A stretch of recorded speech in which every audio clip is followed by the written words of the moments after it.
go to page 4 in your journal and copy down the definitions for these vocabulary words. Now look at the bottom of page 4 at the core concepts. Notice how you have all the parent functions, so we can see in each family there's constant functions, which are a straight line, you can see in the graph. There's linear functions, which you worked a lot in Algebra 1. And there's absolute value and quadratic functions. Absolute value have a V shape, and quadratic functions have more of a U shape, or sometimes they can be upside down. Take note of the domain and range as well. And now go to your Chapter 1 notes packet. On the first page, we're going to identify the function family to which each graph belongs, and then compare it to the parent function. So for the first graph, this is a V shape. Which function does that represent? So that's going to be absolute value. And the parent function here is y equals absolute value of x. You can look back at the core concepts to figure that out. The transformation here is shifted up 1. Also, you can notice that the graph is more narrow than the parent function graph. Looking at the next graph, I see that this is kind of a U shape. So which function would that be? That's going to be a quadratic function.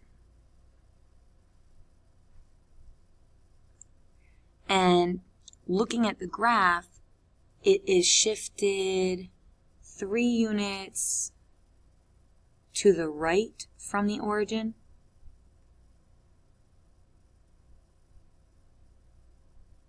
And it's more wide compared to the original. One thing to note is that for more narrow graphs, this means a vertical stretch. And for more wide graphs, this tells us that it's a vertical shrink. We'll be looking more into that later. For the notes section, we want to graph both parts A and B and the parent function, and then describe the transformation. So we know the parent function for part A is going to be just a linear equation, like y equals x. And then the parent function for graph B is a quadratic, so it's x squared. So let's go ahead and graph these.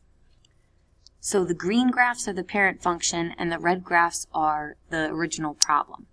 As you can see in part A, the red graph is shifted down 4 units.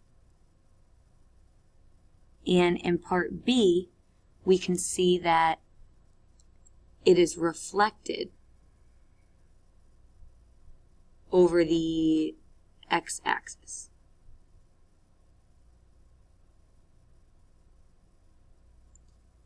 Now go to the next page where we will look at stretches and shrinks. So if we want to graph these functions and the parent function, remember let's call the parent function here absolute value of x, and the parent function here is just x squared. So we'll go ahead and graph these functions and then figure out their transformation. So looking at part A, the red graph is the parent function and the blue graph is my g of x. If we want to describe this transformation, I can see that the blue graph is more narrow, which means we just talked about what is more narrow. That's going to be a vertical stretch. Good. And in part B, looking at the graph, the blue graph is a little bit more wide, or it's wider, than the red graph. So we can call that a vertical shrink.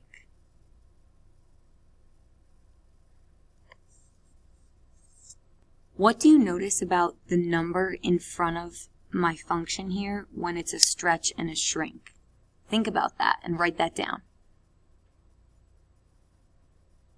Then go to the next example, example 5, and we're going to identify the parent function of g of x equals negative x plus 5 minus 3. I see absolute values there, so my parent function will be absolute value of x. Now, if we want to describe the transformation, we look at each part. This negative is different, the plus 5 inside the absolute value is different, and the minus 3 on the outside is different. Starting with the front, this negative on the outside tells us there is a reflection over the x-axis.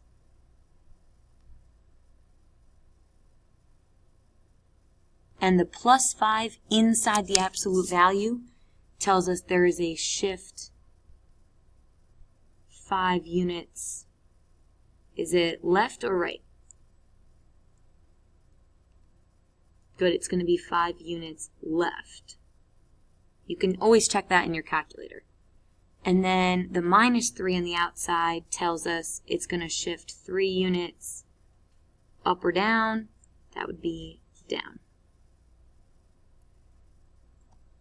So from this, you can say the negative is the reflection on the outside. Anything inside the parentheses or the absolute value is going to be left or right. And anything outside is going to be up or down, depending on if it's plus or minus. So looking at example 5b, let's figure out the parent function for this problem. I see an x squared, so my parent function is just a quadratic, x squared. And now let's look at the transformations. So the negative is different, the 0.25 is different, and the plus 4. So here we can say that h of x is the same thing as f of x, but 0.25 is going to make the graph a little wider, so this will have a vertical, what's wider, stretch or shrink?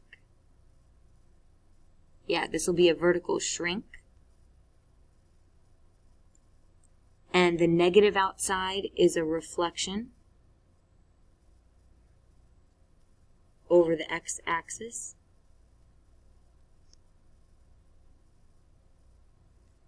And the plus 4 on the outside, what does that do? That will shift it up 4 units.